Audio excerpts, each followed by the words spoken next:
The Odyssey. With an age of at least 2,700 years, it's not only one of the oldest stories we have, but one of the greatest, having become a term for an epic adventure in itself. Few in the world today are not familiar with at least the basic concept of the tale.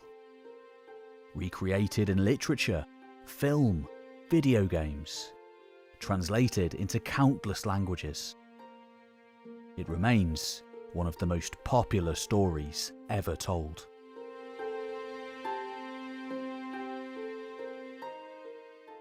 When introducing the popular Penguin translation, classicist Peter Jones describes the tale as the first expression of the Western mind in literary form. Though we might say Gilgamesh today, this is by no means an exaggeration. The Odyssey is still one of the great foundational texts of human civilization. Part tragedy, part novel. If we look past the one-eyed giants, the witches, the wind gods, and man-eating monsters, we're faced with a remarkable window upon the ancient past.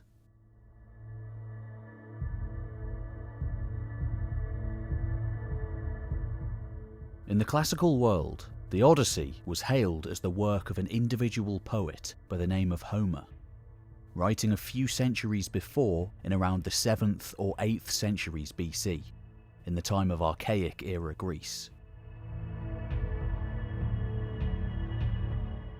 At the beginning of the 20th century, however, scholars Milman Parry and Albert Lord made a compelling case for an oral composition over a far longer period of time. Repeated phrases like rosy-fingered dawn, wine-dark sea, and godlike Achilles, suggesting the formulaic remembering devices used by bardic poets, chanting their stories to a lyre.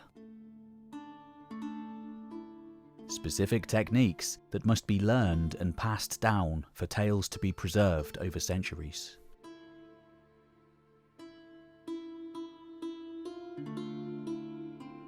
The possibility then was floated in the early 20th century. Real historical memories of the Dark Age, when threads from the past had just barely clung on in scattered settlements. And even before, into the glittering Bronze Age world. A time of astoundingly wealthy palace economies, individual heroism of chariot-riding lords, as opposed to masses of infantry, who they cut through like butter.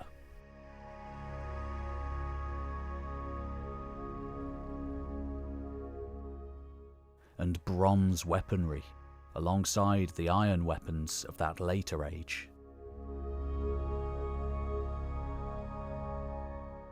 For centuries after the collapse of this palatial Greek world, with literacy itself having disappeared, Greece became ever more decentralized, its once globe-spanning world transformed.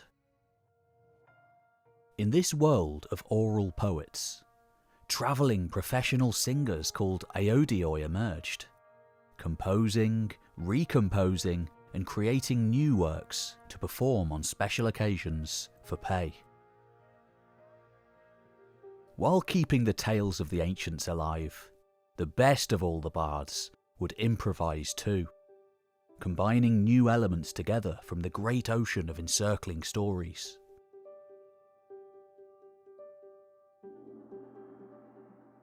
In this way, there may well have been a real Homer, or many Homers, who brought previously disparate, half-remembered real historical elements together to create a better story, honing it over the years to best capture the attention of listeners. It's the same in oral traditions all over the world. This is the only way for a story to survive.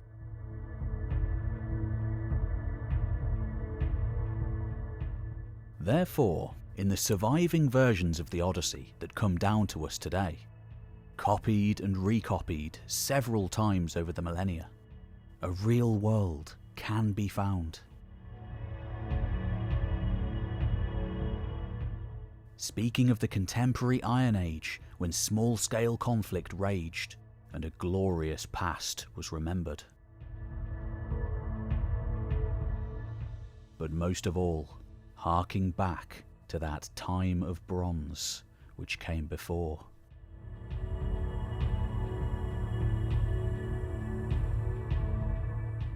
As the 20th century progressed, more and more evidence continued to mount. And today, more than ever, we're in a position to be able to speak to a real Homer's Odyssey, veiled beneath the surface.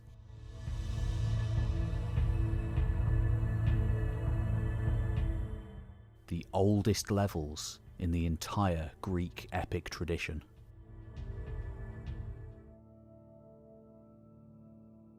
Now in 2026, the Odyssey is being remade yet again. Let's investigate what the story is, and what real elements, if any, survive within. My name's Pete Kelly, you're watching History Time, and let's go to the Bronze Age. If you want to see some genuine Bronze Age archaeology in real life, then you can come with me in September on a tour of Anatolia. It's me, History with Kaylee, Dakota of Earth, going to Göbekli Tepe, Karahan Tepe, Hattusha, which is this incredible Hittite capital city, and many, many more places. You can still sign up now. Hope to see you there. And now, back to the Bronze Age.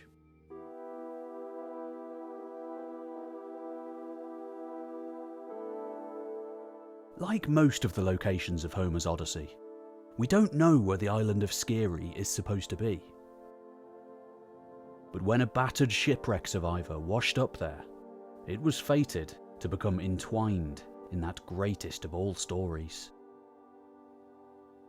For with nothing to his name, all of his crewmen long since dead, keenly hoarded wealth and mementos of home lost to the waves, the collapsed man on the beach was famous.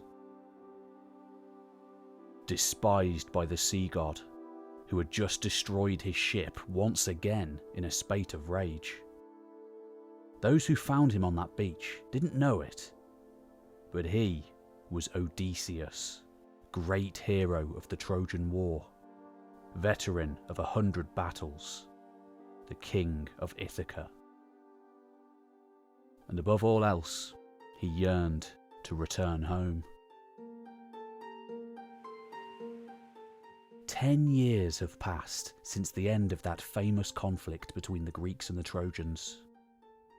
And by this point, most of the warriors of the conflict have either returned home, died in the attempt, or been murdered by other means. Already, the war has taken on a legendary quality.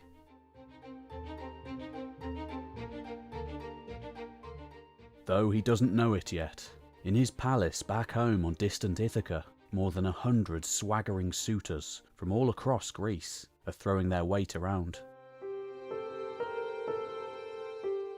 Seeking to replace the king they all assume to have died long ago, and claim his wife as their own, in a gross perversion of the guest right of Xenia. The obligation to entertain outsiders practiced widely in the Hellenistic world.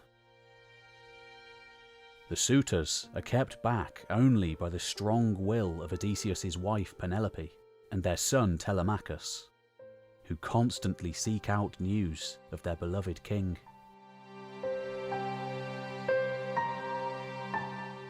Taken up to the magnificent palace of the island by a princess named Nausicaa, Odysseus still has one trick up his sleeve.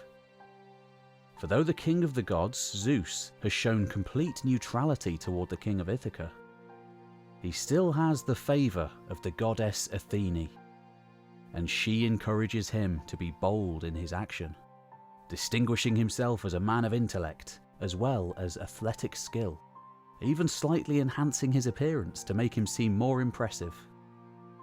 King Alcinoüs of the Phaeacians seems placed as a polar opposite reflection to the goings-on in Ithaca. Here we see the proper way of doing things, and the shipwrecked wanderer is treated well. Impressed by the polite manner and charismatic orations of their guest, athletic contests are held, with Odysseus impressing his hosts yet further with his physical abilities. Finally, when Demodocus the blind bard begins singing songs of the war at Troy, fought 10 years past, Odysseus's hard demeanour begins to break down. Overcome with emotion at the deaths of his friends and his long toil in the years since, when the bard sings of the quarrel between the famous Odysseus and Achilles, he finally reveals himself, beginning to tell his own tale of just what he's been up to for all those years. Always wily and clever with his words, Odysseus fought like a demon too in that most famous of wars.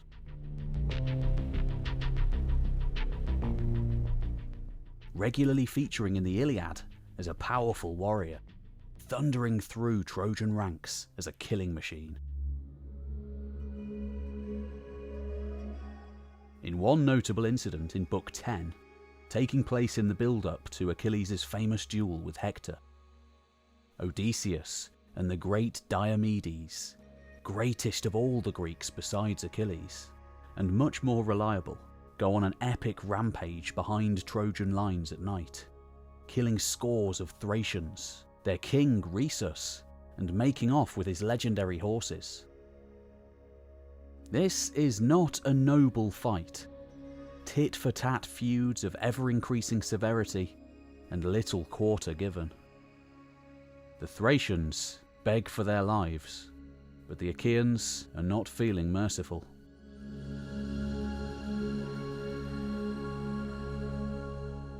King Agamemnon, the overlord of the Achaean army, moves around the battlefield too, always killing, slicing off innumerable heads of heroes and common soldiers alike, personally killing vast numbers of enemies. The Trojan prince Hector goes on his own rampage, killing swathes of Danaans, renowned leaders, and then preying on the rank and file. Odysseus does his fair share of slaughter, heading into the fray with Diomedes to kill swathes of soldiers, while protecting their black ships against the Trojan onslaught. On both sides, men killed each other, the gods making sure it was an even fight. Finally, Diomedes is shot in the foot by Prince Paris.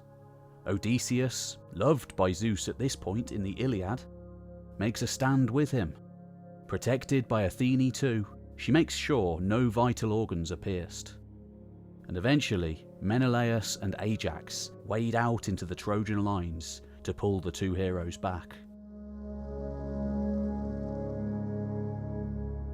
Achilles' companion Patroclus then kills Sarpedon, king of Lycia, a powerful Trojan ally, who is in turn killed by Hector, sparking the most famous duel of the work.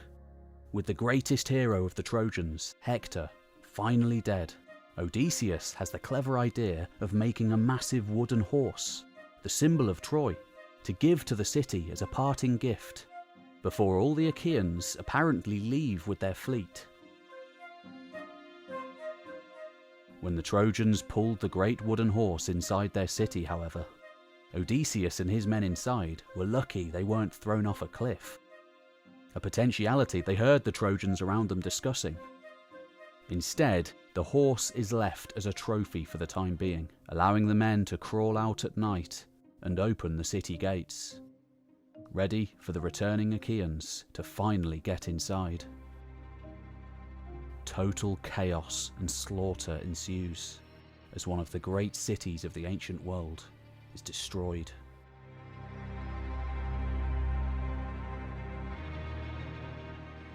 Their oaths finally complete after 10 long years in service to Agamemnon. The Danaan warlords go their separate ways. In their first attempt to get home, Odysseus's men are blown off course by winds to the land of the Cicones in Thrace. Here, in the land of Trojan allies, they do more destroying and pillaging.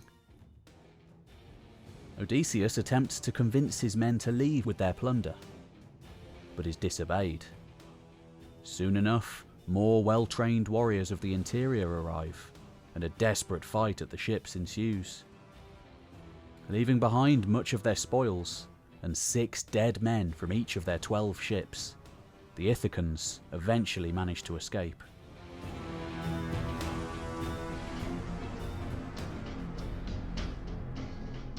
From here on out, events quickly begin to go sideways, as the fleet goes on their first foray into the fantastical. Reaching an island known as the Land of the Lotus Eaters. The inhabitants of this curious land spend much of their time consuming a local herb, which causes them to lounge around lethargically, losing all desire to act impulsively and with passion. Some of Odysseus's men partake, and soon lose all desire or memories of home, wishing to stay on the island instead forever. Odysseus has to act drastically, restraining and dragging his men back to their ships, forcing them to sail away before anyone else can eat the lotus plant. Next, things only get worse when they arrive in the land of the Cyclops. In legend, the same grotesque monsters who built the colossal masonry of the Mycenaean world.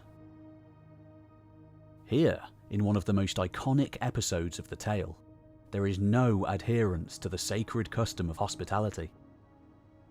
Flagrant disrespecting of it, in fact. Trapped in a cave, being eaten one by one over several days, Odysseus and his men finally managed to blind the Cyclops Polyphemus by lulling him to sleep with strong wine and then thrusting a heated stake into his one eye. Asked who blinded him, Odysseus initially replies, "No one." But in his arrogance, he turns at the last minute to shout out who he really is. Just as he sails out into the land of the creature's father, for the Cyclopses are Poseidon's children, and from then onwards, the sea god holds a belligerent hatred against Odysseus, which he will act on time and time again. Next, the fleet sails into the territory of the Laestrygonians, a fearsome tribe led by a giant king, Antiphates. Odysseus sends a group of scouts to visit Antiphates above his port harbour at Telepylos.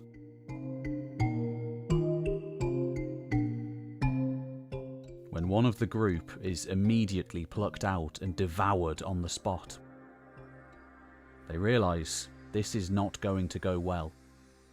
Even worse than the Cyclopses, the Laestrygonians are monstrous giants and cannibals.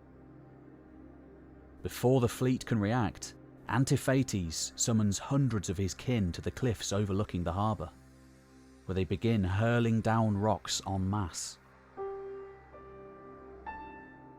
All 11 ships are smashed to pieces. The survivors plucked out of the water with spears to be eaten.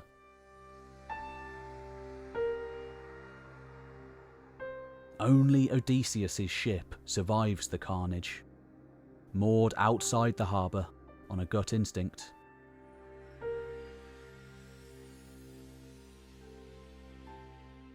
Sailing on alone, the last surviving Ithacan ship stops off on the floating island of Aeolia, where they are treated generously and feasted for a month by the wind god Aeolus, who also agrees to help them get home.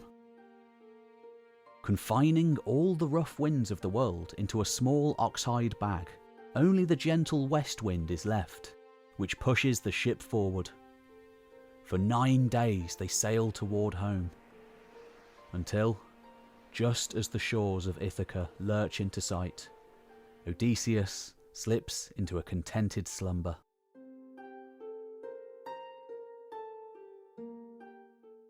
A great cacophony soon awakens him, however, and he realises to his horror that his men have opened the bag, thinking there to be some treasure or gold inside. The violent winds escape, and the agonisingly close ship is blown all the way back to where they started. Realising the Ithacans are likely cursed, the wind god sends them on their way with no further help. Instead of getting home then, for their ignorance in not following the explicit orders of their king, lured into a palace on the island of Aea with a feast laced with magic potions, the Ithacans are instead turned into pigs by the goddess Circe, daughter of the sun. Odysseus is only saved by the messenger god Hermes, who steps in to give him his own magical drink, which negates Circe's magic.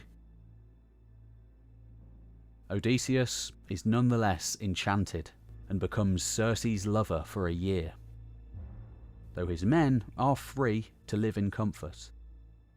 Finally, after a year, Circe allows the Ithacans to leave. But not before Odysseus is to travel to the underworld to seek advice and find the correct path home. The ship sails onwards, all the way to the very edge of the outer ocean, Oceanus, where the veil thins between our world and the next. Here, he consults the seer, Tiresias, who sends him down to consult the spirits of the dead.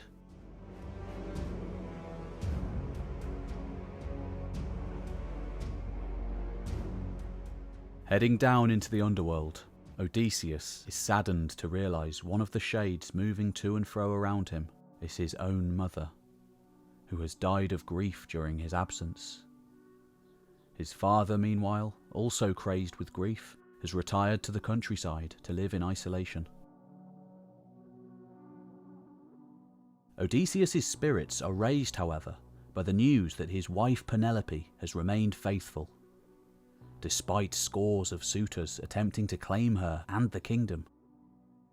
His son, too, Telemachus, is growing into a fine young man. 3 times Odysseus attempts to embrace his mother, but he cannot, and soon she fades away. Next, Odysseus is confronted by his liege lord Agamemnon, once the greatest king in all Hellas, overlord of 1,000 ships. Now he is reduced to a miserable shade, with no relief in death. Murdered by his own wife Clytemnestra and her lover Aegisthus upon his return from the war. He explains his tragic tale, and how his son Orestes will eventually seek revenge, succeeding in avenging his father, but sealing his own fate, and beginning a blood feud that will lead to the downfall of Mycenae. Agamemnon warns Odysseus against suffering the same fate, before he too fades back into the crowd of spirits.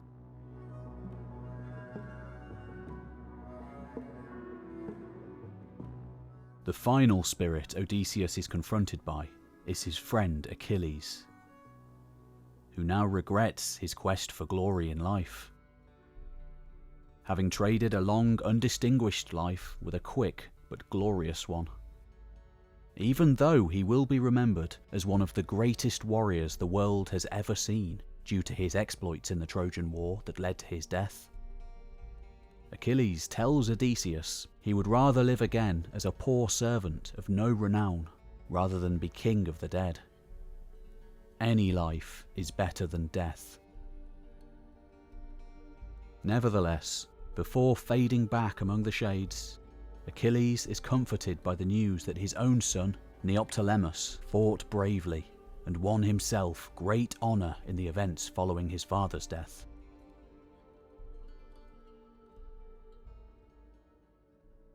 In one of the most famous passages of the work, Odysseus and his crew then sail past the monstrous and seductive sirens. Tied down onto the ship with wax in their ears to avoid temptation, any who go to the song are killed. Out of the frying pan and into the fire, they next have to navigate the Strait of Scylla and Charybdis.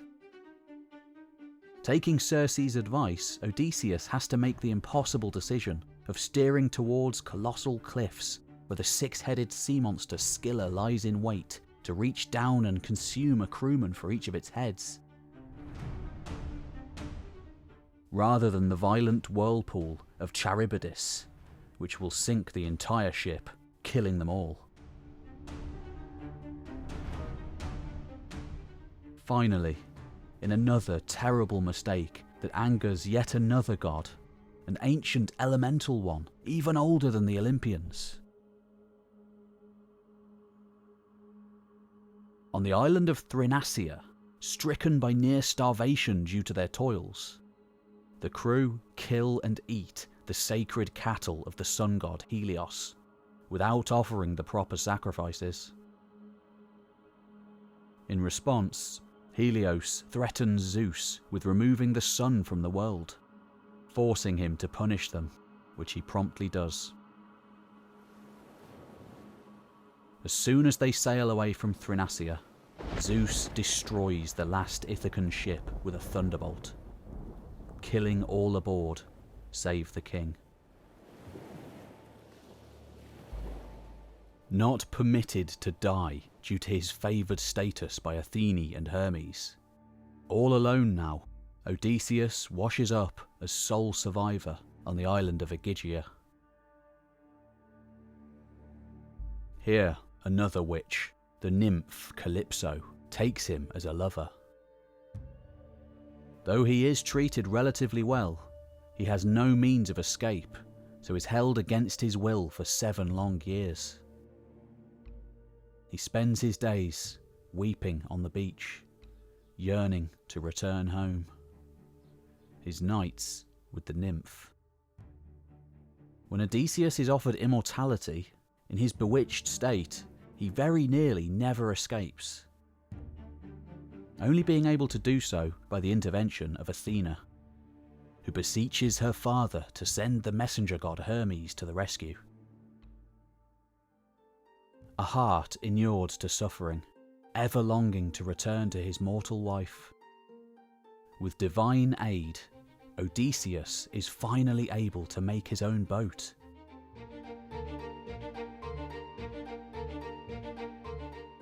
Poseidon destroys this too, of course. He despises Odysseus. But the Ithacan king is able to swim on to the island of the Phaeacians.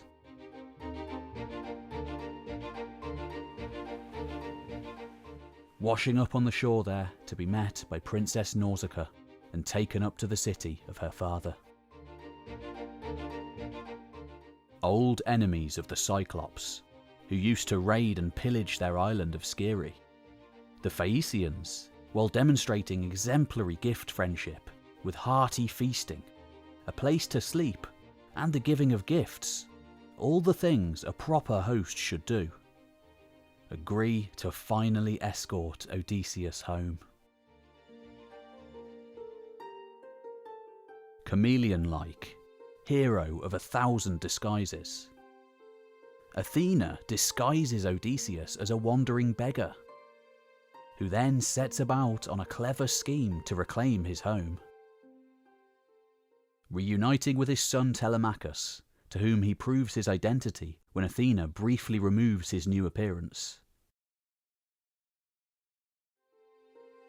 An archery contest is arranged by Penelope, whereby the suitors have to string the great bow of the Ithacan royal house, and then shoot an arrow through 12 aligned axe heads. While the suitors all fail, our hero, Odysseus, with help from his faithful wife, isn't just successful, but shoots the lead suitor Antinous dead, before massacring the other unarmed suitors, reclaiming his house and his honour.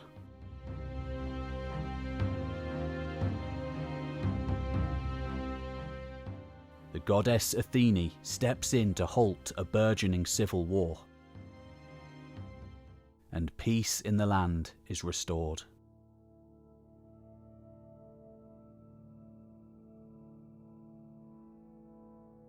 So now we know the basic arc of the tale. We can ask the question, is any of it true?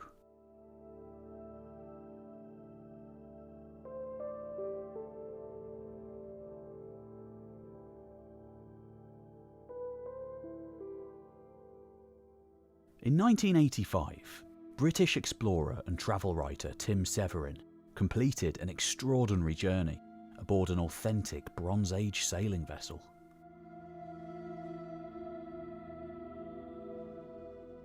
In the previous year, he and a crew of 25 volunteer rowers had travelled all the way from mainland Greece to the shores of what was then the Soviet Union, 1,500 miles away on the far side of the Black Sea. To prove Jason and the Argonauts' legendary voyage to find the Golden Fleece may have had more truth in it than anyone then dared to realise. Locating various sites along the way that could have been the basis for the story.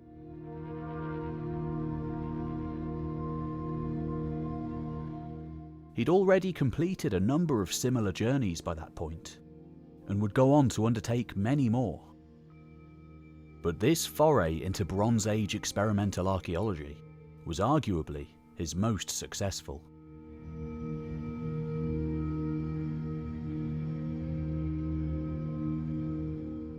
The Argo was so seaworthy, in fact, that she would complete a second voyage. Beginning near the modern-day Troad, they would make the journey all the way back to modern-day Ithaca off western Greece.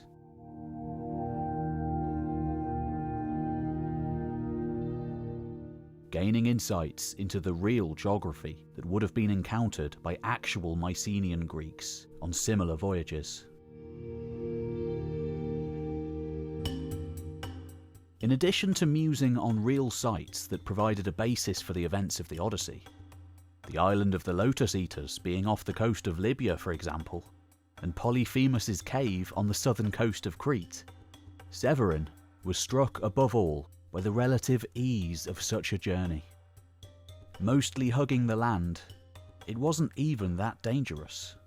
It could have been a fairly perfunctory journey. Just a few years before, in 1982, a shipwreck was located off Cape Bon in southwestern Turkey near Bodrum. Loaded up with some 18,000 items from no less than at least 7 different regions, including Egypt, Syria, Assyria, Greece and the West. The Uluburun shipwreck. Though we don't know where it had originated, perhaps somewhere on the Levantine coast, seems to have had Mycenaeans on board, based on the loose swords found, and may well have been returning from a journey through Greece when it sank in the late 14th century BC.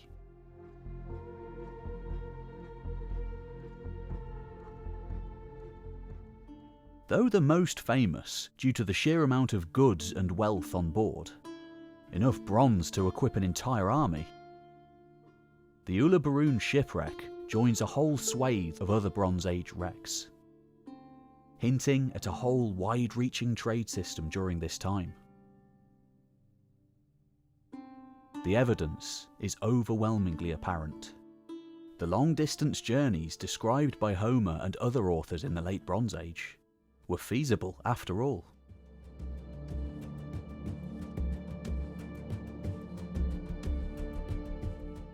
There were real Odysseus's and real Odysseys. If nothing else, real sailing lore may well be embedded in the story, as well as real geographical knowledge.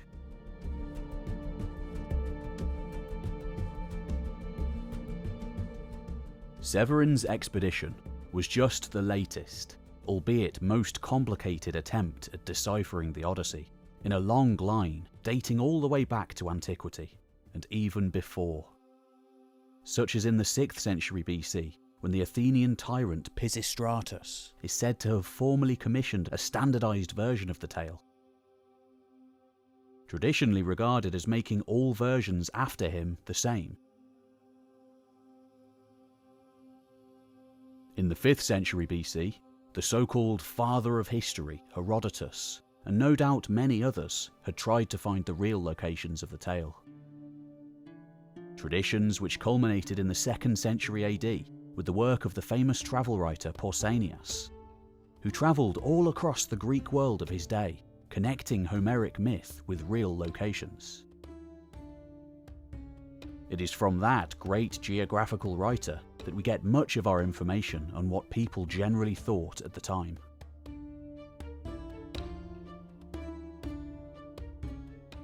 Just before Pausanias' time, living during the transition from Roman Republic to Empire, was Strabo.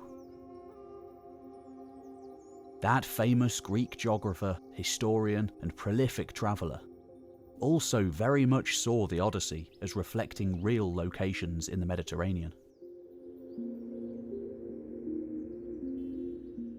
Specifically, the Western Mediterranean, arguing for real geography to be found within the myth. Likewise, in the 1st century AD, the Roman geographer Pliny the Elder collected many traditions about Homeric locations around what is now Italy and Sicily. This became the dominant theory, all the way down to us today.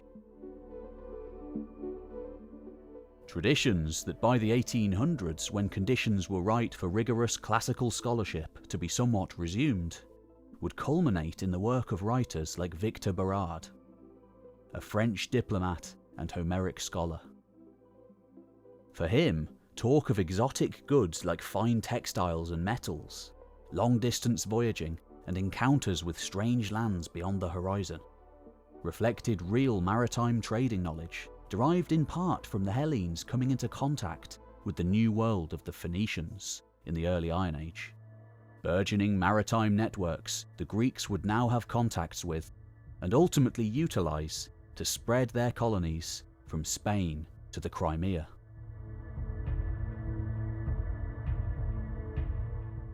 In perhaps the most influential work in trying to map out a real Odyssey that anyone has ever attempted, the Navigations of Odysseus, released between 1927 and 1929, placed the island of the Lotus Eaters in North Africa, the encounter with the Cyclopses in eastern Sicily, Aeolus in the Aeolian Islands, Circe in Mount Circeo in Italy, the Sirens in Campania, and Scylla and Charybdis at the Strait of Messina. We can't know for sure whether any of these assertions are correct, but many have continued to crop up in the century since. As early as the time of Polybius, the island of the Lotus Eaters in particular has been placed at Jerba, off the coast of modern-day Tunisia, where curious similarities are found, such as a narcotic fruit named jujube. Likewise, Gozo off Malta is often suggested as Calypso's island of Ogygia. Corfu is placed as the realm of the Phaeacians, and the Straits of Messina as the place of Scylla and Charybdis.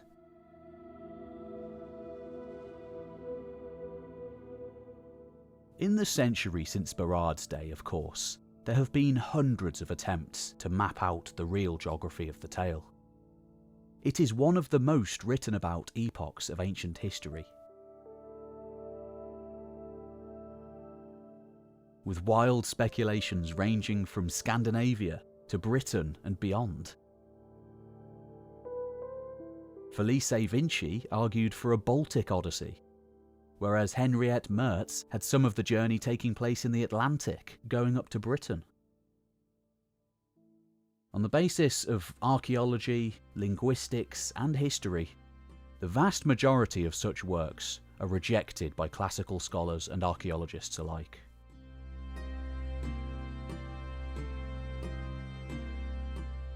One of the only regions that doesn't seem so far-fetched is the Western Mediterranean, very much inside the world of the Greeks.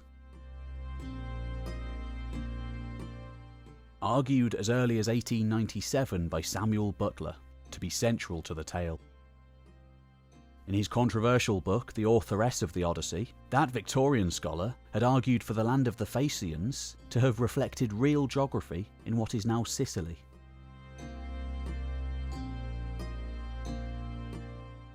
In his 1968 book, The Way of Odysseus, German historian Armin Wolf theorised the island of the Phaeacians to be located in Calabria, while pinpointing Malta and Tunisia as key parts of the 10-year voyage.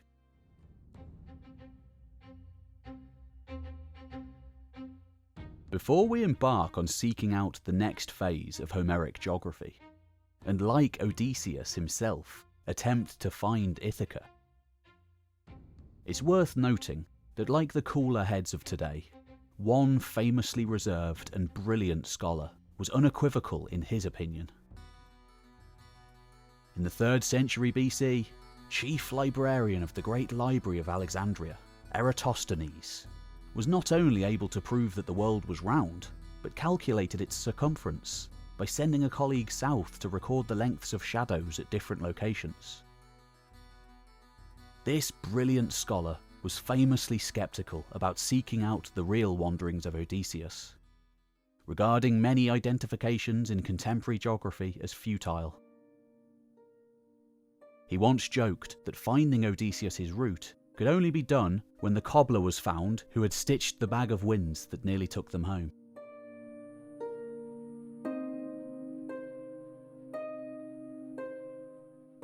And yet, though many share the convictions of Eratosthenes today, seeing it as irrelevant to try and link reality to the myth, some Homeric geography was indeed relocated in the 20th century. Beginning with Heinrich Schliemann in the 1870s, his successor Wilhelm Dörpfeld, and then the likes of American archaeologist Carl Blagan in the 1930s, and more. First Troy and then Mycenae were located and investigated. Then other locations like sandy Pelos, home of the wise king Nestor, revealing an astonishing real Bronze Age city, more or less exactly where Homer said it would be, as well as untold others in the years since.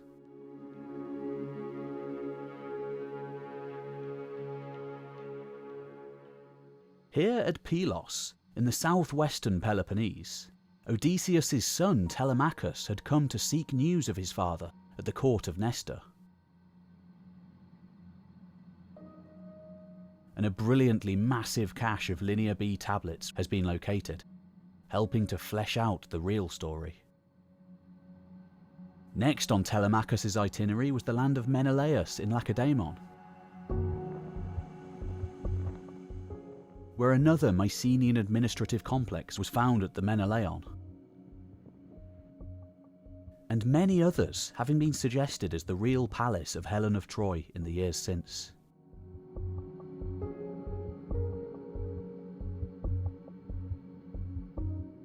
So, innumerable authors have argued, why can't we look for Ithaca? All the way out from the wacky fringe to the scholarly centre.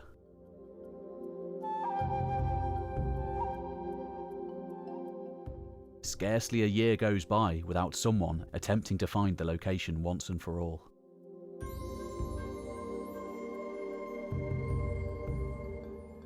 Interestingly, there is a real Ithaca still today. A quiet, rugged place just off the coast of Kefalonia in western Greece. largely untouched by mass tourism. From this side of Greece, there was burgeoning late Bronze Age trade with the West.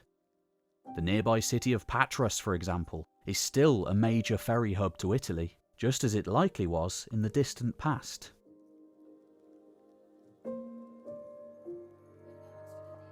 And yet, things are different out here to, say, the Argolid, Boeotia or Attica, Mycenaean heartlands. Not for want of trying, Homeric Ithaca has never been conclusively located. Almost every other region of Greece having produced Bronze Age palatial complexes, citadels, and dizzying arrays of spectacular elite artifacts. Sometimes, like the Palace of Iclaina in Messenia, being beyond the wildest dreams of archaeologists. In comparison, the region of Ithaca was a backwater.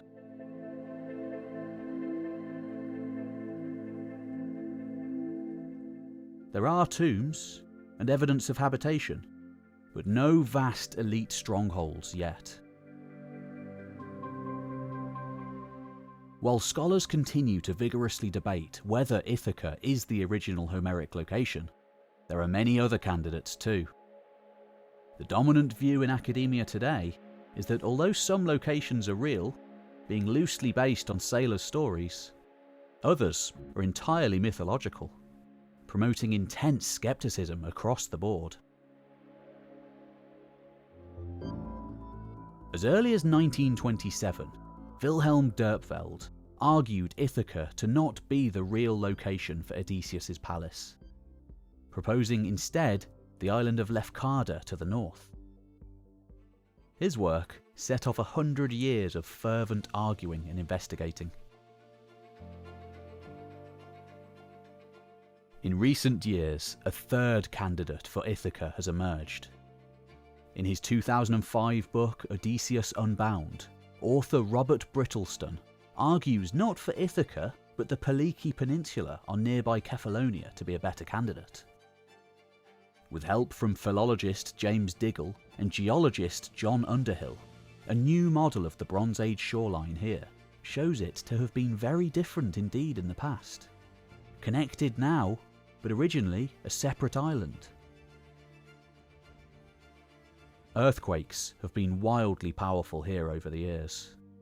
Poseidon's rage having the power to alter the very earth on a whim.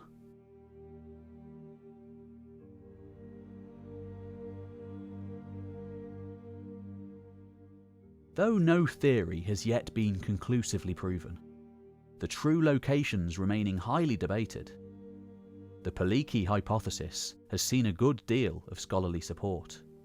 Classicists like Mary Beard arguing that it may well be true. But what of the rest of the tale, and of the sea-spanning events it recounts? Can we speak of a real Odyssey?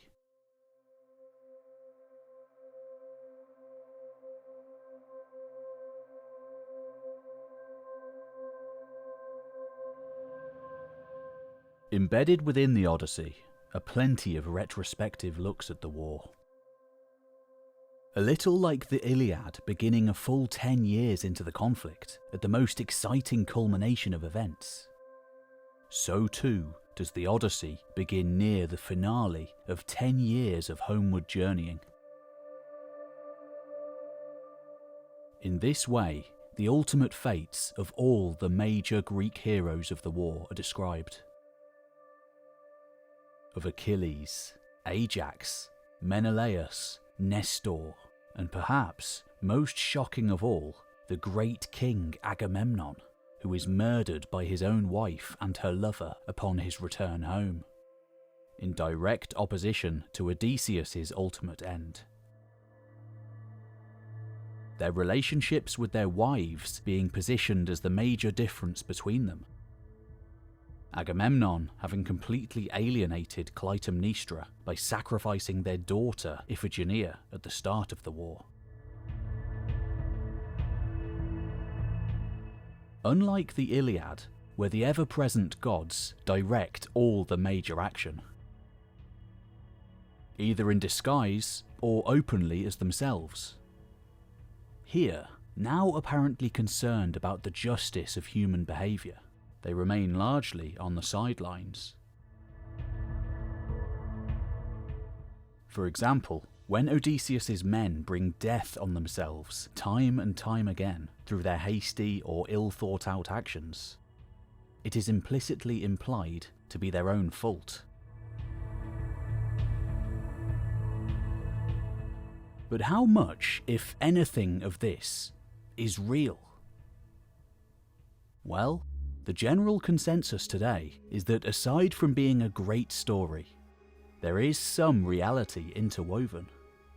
Not just from the purported time of Homer in the Iron Age, nor the preceding Bronze Age, but a dizzying mixture of time periods.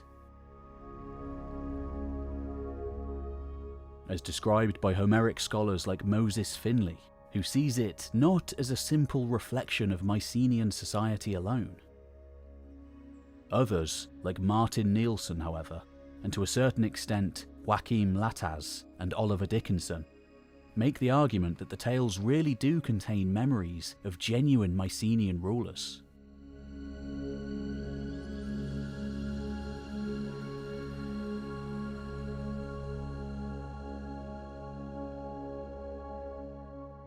At the heart of the legend, then, however altered and changed over the eons, Odysseus could have been a real person.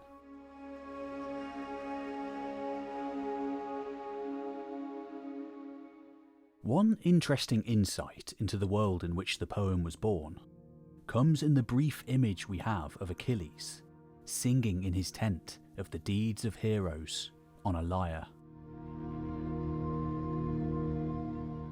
Just as the bardic storytellers would do in later ages. Perhaps he is beginning to put together his own account of events. Most scholars today would argue that while the deepest levels of the Odyssey do date back to the late Bronze Age, in the form of such stories about mighty warriors, epic expeditions, and heroic returns, they were not singular vast compositions yet, like the works of Homer, but short praise songs and heroic stories, only compiled together much later.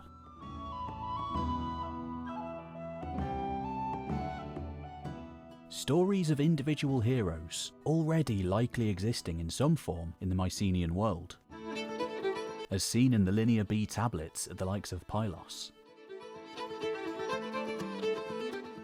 and only later brought together by around 800 BC, when early Iron Age Greece was again becoming unified, with shared myths and standardization. And then again by around 650 BC, when oral composition techniques reached the peak of their sophistication, internal coherence, and the innovation of performing it in segments, but tying it all together as one overarching narrative. Thus, many elements from later eras than the Bronze Age made it into the work. To such an extent that scholars like Anthony Snodgrass see the work as reflecting a huge amount of information about the Dark Age, rather than just the Age of Bronze which preceded it. The Society of the Cyclopses, for example, perhaps in part derived from Indo-European one-eyed giant motifs, or Near Eastern chaos monsters, may represent something more mundane too. That Society of Cyclopses, one of the earliest confrontations of the tale if told in strictly chronological order, is briefly described as one which has no assemblies for making laws, and no legal codes. Cyclopean politics playing out purely with the strongest taking the lead, and caring about no one but themselves. Apparently in direct opposition to the way Odysseus goes about things. In a possible direct reference to new Dark Age norms, as opposed to the much lauded Mycenaean age before, as well as the archaic world of Homer's time, where law, freedom to travel, and political systems not just based on military might were starting up again. The Cyclopses, by comparison, have no ships nor shipwrights, so cannot visit foreign places as other nations do. Much like in the Dark Age, when society became far more localized and small-scale again for centuries. One interesting exception to the norm, where we can see evidence of continuity from the palatial system all the way through to the ensuing sub-Mycenaean period, and so-called Dark Age, is found on the island of Evia. Here, not far outside the bustling modern city of Halkis, is the fascinating site of Lefkandi.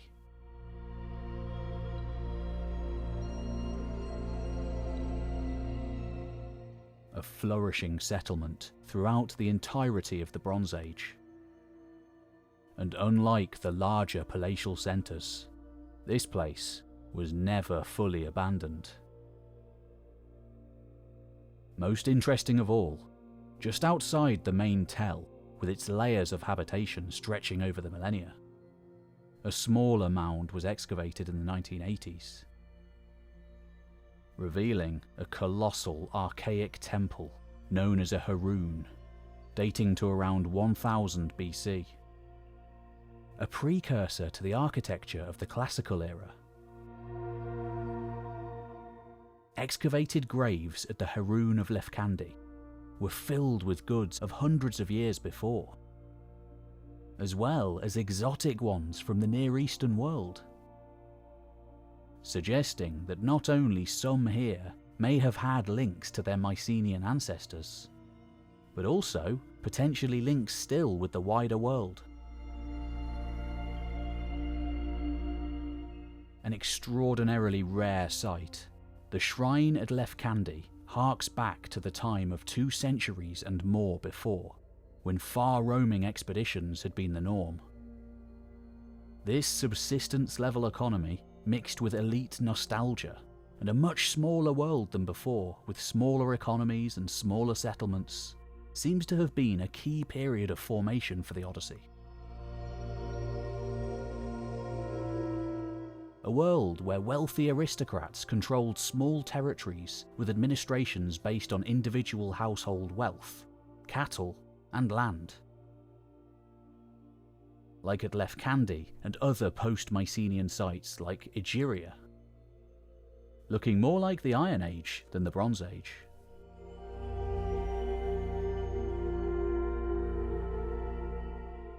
But there are, of course, earlier elements within the work too.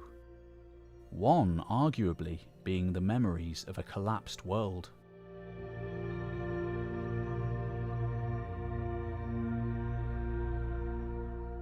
The time when Helladic society had crumbled in the 12th century BC. After all, the Odyssey places much emphasis on ideas of displacement, exile, and perennial wanderings, as much as it does the need to return home. Potentially, what we may be seeing is the psychological aftermath of the Bronze Age collapse. A time when we know that huge numbers of people across the Aegean were displaced, their lives uprooted and completely changed in a relatively short window of time. Living within a broken social order when compared to the ones which came before and after. All of the suitors on Ithaca, for example, are described as basileus, a term familiar in Homer's day as one meaning king, individuals able to exert extraordinary levels of power, with heredity not seeming to mean much at all, perhaps reflecting a seen reality in the archaic.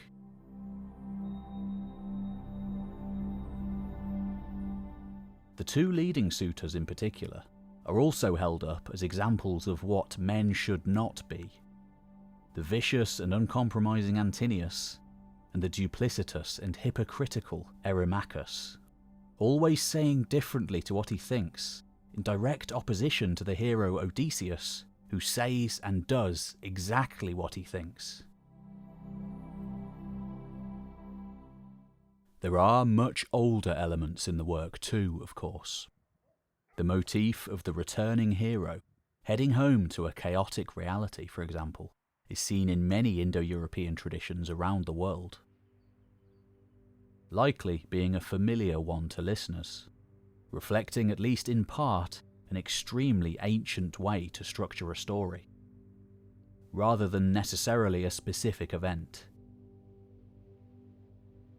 The monsters in the work, like the sirens, Scylla and Charybdis, seem to come from far older mythic tales, where danger is externalized onto landscape features.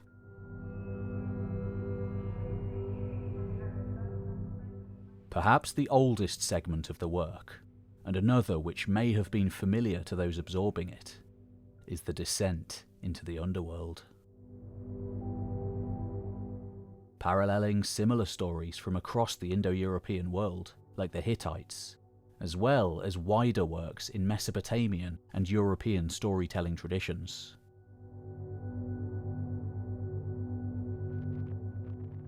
Not an initial memory of Odysseus at all from the Bronze Age, perhaps, but a shared ancient concept placed into the structure of the journey by some individual, and deemed to be so good that it had to stay.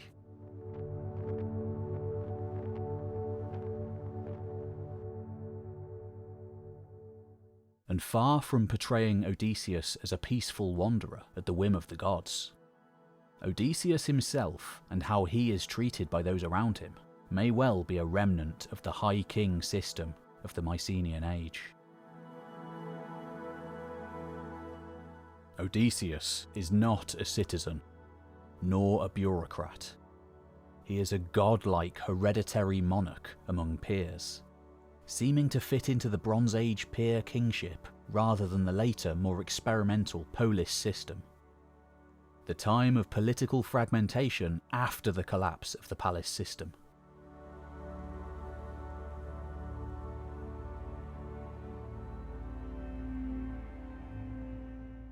To anyone familiar with Mycenaean archaeology, it is surprising that even after the destruction of Troy, when Telemachus goes to visit wise old Nestor in Pylos, and then Menelaus back in Sparta to seek word of his father, both still live in magnificent palatial centres with adjacent cities. Here, the poem makes a point of demonstrating the right way to treat visitors. Telemachus being given food, hospitality, and all the tenets of guest friendship before it is even established who he is. The violation of such a right leading to endless problems for those who don't do it, mostly in terms of divine punishment. In sandy Pylos, Nestor asks Telemachus whether he is a trader or perhaps a pirate seeking to ruin worlds. A situation that must have been relatively common as the late Bronze Age came to an end.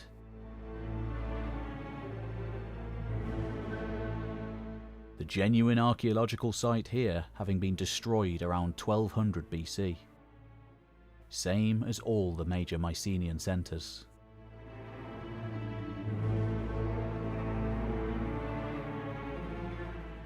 We shouldn't forget that far from a peaceful rover, as he is sometimes now portrayed, just like all the other major heroes of the Achaeans, even after the fall of Troy, in which he and his men are integral in putting that great city to the torch, they are blown by winds to the land of the Cicones in Thrace, allies to the Trojans and thus fair game for slaughter.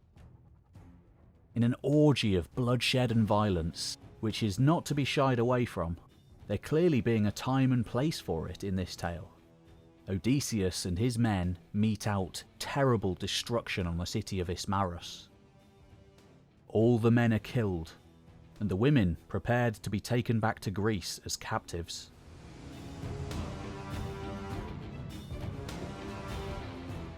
Eventually, more Cicones arrive from the hinterlands once the raiders don't act quick enough to leave, and a great fight ensues down by the black ships of Ithaca. Their enemies, trained in both chariot warfare and on foot, the Achaeans lose 6 men from each of their 12 ships after their ranks are broken, only barely managing to escape. The mistake is clear. Odysseus's men were not wrong in pillaging and killing per se, but they should have heeded their leader's words and got out faster. One instance of many of punishment when the word of the king is not obeyed. In the Linear B tablets of Perilous, we can see the real fate of such women claimed by the victors, with many women of Asia being recorded as manual labourers working toward the palace economy. Whether these were real women of the Cicones, or of other Trojan allies, or even Trojans themselves, isn't a completely ridiculous assertion.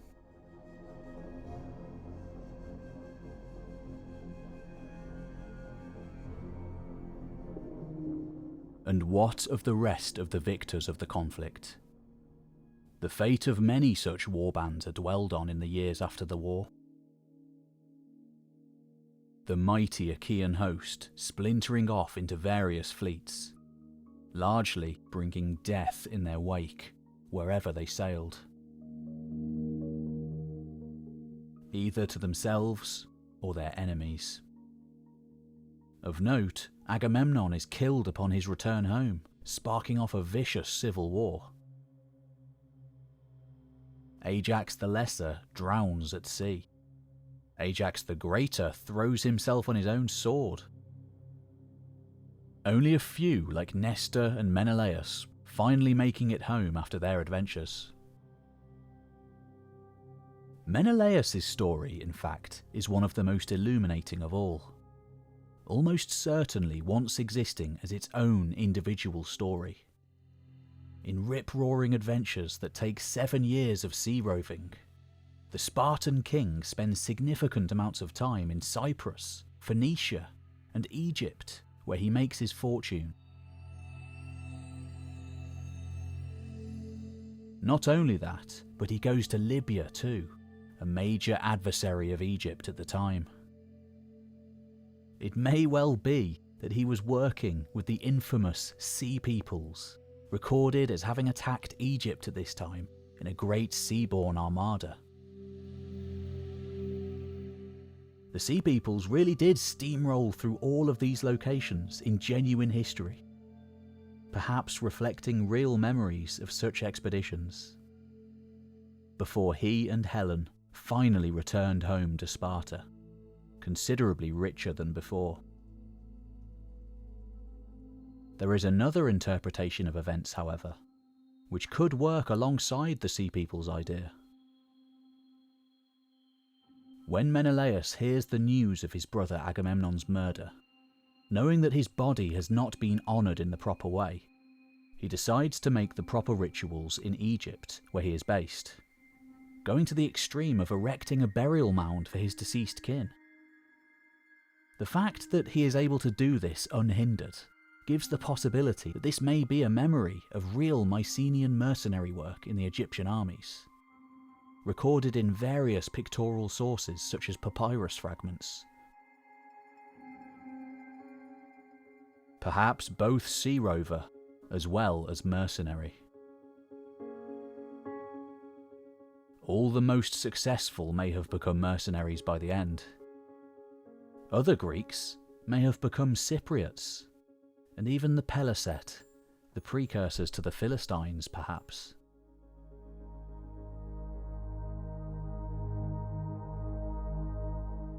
The Odyssey, then, is far more than what it first appears.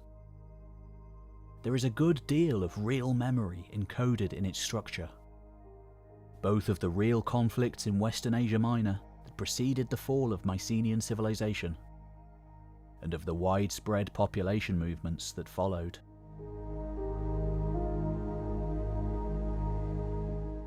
After all, one of the major settings of the work where much of the telling of the story takes place, is the Palace of the Phaeacians on Scheria,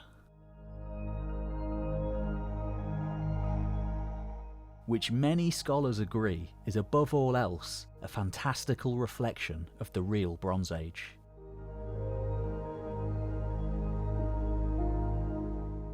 A rose-tinted memory of the time before the collapse. And one which lingered on wherever it could.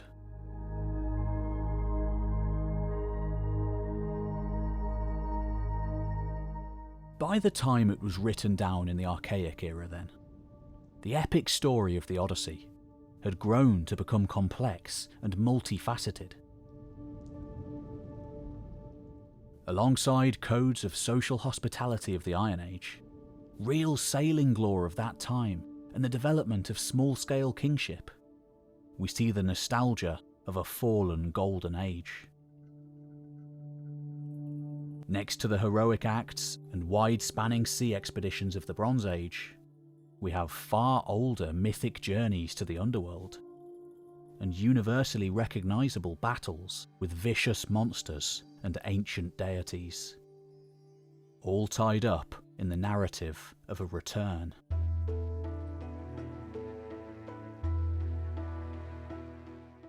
Part of the power of the Odyssey has always been its retellability.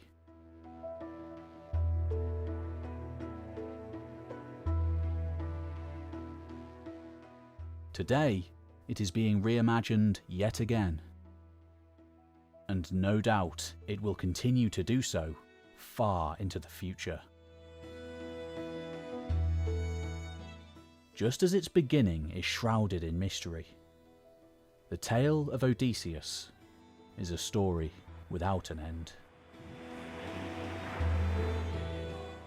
If you want to learn more about this fascinating time period and the real history and archaeology behind it, here's another one I just released on the real Iliad, Homer's other great work which preceded the Odyssey.